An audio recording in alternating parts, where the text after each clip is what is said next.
بندش آج کل استعمال کیا جاتا ہے، اور عاملین سے پہلے میں معذرت کر لیتا ہوں، اس 1500 سال کے اندر یہ لفظ آپ نہیں سنیں گے. یہ جدید ایجاد ہے، یہ بندش کروا دی گئی ہے. شرعی لحاظ سے بندش کا کوئی تصور نہیں ہے. میں بارہا اس پہ کلام کر چکا ہوں کہ اس طرح لوگوں کو گمراہ کرنا بالکل شرعاً جائز نہیں ہے. میں اس کویسچن یہ کرتا ہوں کہ یہ بتائیے کہ بندش کا کیا مطلب ہے.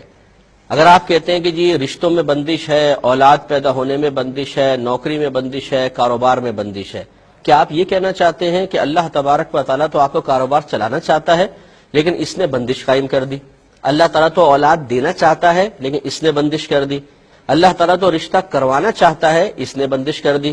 اگر یہ واقعی تصور ہے تو یہ تو کفر ہے، کیونکہ کون ہے جو اللہ تعالیٰ کے فیصلوں کو روک دے یا اللہ تعالیٰ کے فیصلوں کو بدل دے؟ اس کا مطلب یہ ہے کہ آپ یہ بندش کا لفظ کہہ کر یہ ثابت کرنا چاہتے ہیں کہ کوئی جادوگر یا عامل اللہ تعالیٰ سے بھی زیادہ طاقتور ہے، کہ اللہ تعالیٰ کسی کو اولاد دینا چاہتا ہے اور وہ اس کو روک دیتا ہے. تو اس کا مطلب تو یہ ہوا کہ یہ اللہ سے بھی طاقتور ہے، اور یہ عقیدہ کفر ہے.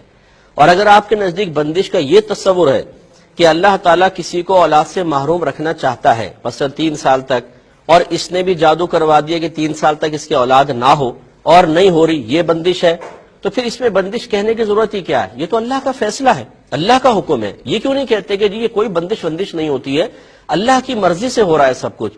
اگر کسی کی شادی میں دیر ہے، میرے رب کی مرضی ہے. کسی کی اولاد نہیں ہو رہی، یہ میرے رب کی مرضی سے ہے. کون ہے جو اللہ تعالیٰ کے فیصلے کو بدلے؟ لا تبدیل لکلمات اللہ، لا مبدل لکلمات اللہ. اللہ تعالیٰ کے کلمات تبدیل نہیں ہوتے، اللہ تعالیٰ کے کلمات کو بدلنے والا کوئی نہیں ہے. لہٰذا اس قسم کے تصورات قائم کر کے لوگوں کے لیے ان آستانوں پر اور ان جادوگروں کے پاس جانے کے راستے کھول دینا کہ جو عزتیں بھی لوٹ رہے ہیں، پیسہ بھی لوٹ رہے ہیں، لوگوں کو پاگل بنا رہے ہیں. ضروری نہیں ہے کہ آپ اگر جواب دیتے ہیں تو سب کے سب آپ ہی کے پاس آئیں گے.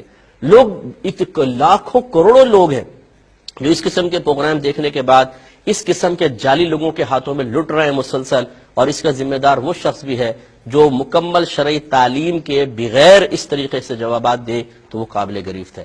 لہذا بندش کا کوئی تصور نہیں ہے بھائی جان. صحابہ کرام علیہم رضوان صرف ایک عقیدہ رکھتے تھے، اگر ان کو کوئی کسی چیز کی رکاوٹ محسوس ہوتی وہ کہتے میرے رب کی مرضی ہے، ہم اپنے رب کی رضا پر راضی ہیں. تو وہ اطمینان رہتا تھا، قلب بھی مطمئن، ذہن بھی پرسکون، ایمان بھی مضبوط. آج ہمارے ایمان اتنے کمزور ہو گئے کہ اللہ تعالیٰ کی آزمائش کا تصور ختم.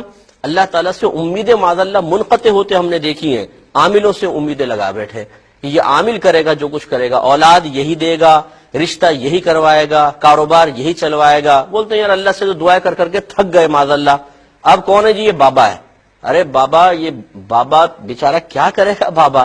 یہ اگر کچھ کر سکتا ہوتا تو یہاں کیوں بیٹھا ہوتا؟ آپ ان سے یہ کیوں نہیں پوچھتے؟ یہ تو بادشاہ بنا ہوتا. اگر ہر چیز کو اپنی مرضی کے موافق کرنے پہ قدرت رکھتا، جو یہ بڑے بڑے دعوے کرتے ہیں اور دیواروں اور پوسٹرز پہ انہوں نے لکھوایا ہوا ہے، تو یہ تو پرائم منسٹر ہونے چاہیے تھے اس وقت پورے ملک کے، اور سپر پاور بن جانے چاہیے تھے، کیونکہ اپنے تعویذات استعمال کرتے، اپنے اوپر دم کرتے اور پہنچ جاتے آسمانوں پر. لیکن ایسا نہیں ہے. وہ آپ کے پیسوں کا محتاج شخص بیٹھا ہوا ہے اور آپ اسی کے قدموں میں گر کر اللہ تعالیٰ کو فراموش کر کے اور اپنے ایمان کے خلاف کام کر رہے ہیں. یہ بالکل قطعاً غیر مناسب ہے. کوئی رکاوٹ کا تصور نہیں ہے. یاد رکھیں اللہ تعالیٰ فاعل حقیقی ہے. اس نے دنیا میں ہمیں اس لیے نہیں بھیجا کہ ہماری مرضی کے موافق ہر چیز ہمیں مل جائے، بلکہ اس نے اس لیے بھیجا ہے کہ وہ اپنی مرضی کے مطابق ہمیں زندگی گزارنے پر گویا کہ مجبور کرے گا، اور ہمیں اپنے رب کی رضا کے مطابق زندگی گزارنی ہے. اس نے جو ہمارے حق میں فیصلہ کیا ہے ہم نے اس کو قبول کرنا ہے. اسی کا بدلہ آخرت میں اللہ تبارک و تعالی ہمیں عطا فرمائے گا. جب انسان اللہ کی رضا پر راضی نہ رہے بلکہ اس کی تمنا یہ ہو جائے کہ اللہ تعالیٰ میری مرضی کے مطابق چلے، اور پھر وہ دنیا کو جنت بنانے کی کوشش کرے کہ یہاں جو کچھ میں چاہوں مجھے مل جائے، بس یہی اس کی میجر مسٹیک ہے. اور اس نے گویا کہ نہ اللہ تبارک و تعالیٰ کی حکمتوں کو سمجھا، نہ دنیا میں آمد کے مقصد کو سمجھا، تو وہ تباہ و برباد ہوگا. ہمارا کام سمجھانا تھا. مجھے پتا ہے کہ یہ باتیں ہر ایک کی سمجھ میں نہیں آتی ہیں. آپ لاکھ سمجھا لیں، ان عورتوں نے اس قسم کے جعلی باباؤں کے آستانوں کو آباد کر رکھا ہے. وہاں جاتی ہیں، اپنی عزتیں بھی داؤ پہ لگاتی ہیں، شوہروں کا پیسہ خرچ کرتی ہیں، اور پھر ملتا کیا ہے؟ ٹھینگا. بعض اوقات وہی چیز ملتی ہے کہ جو اللہ تعالیٰ نے دینی ہے.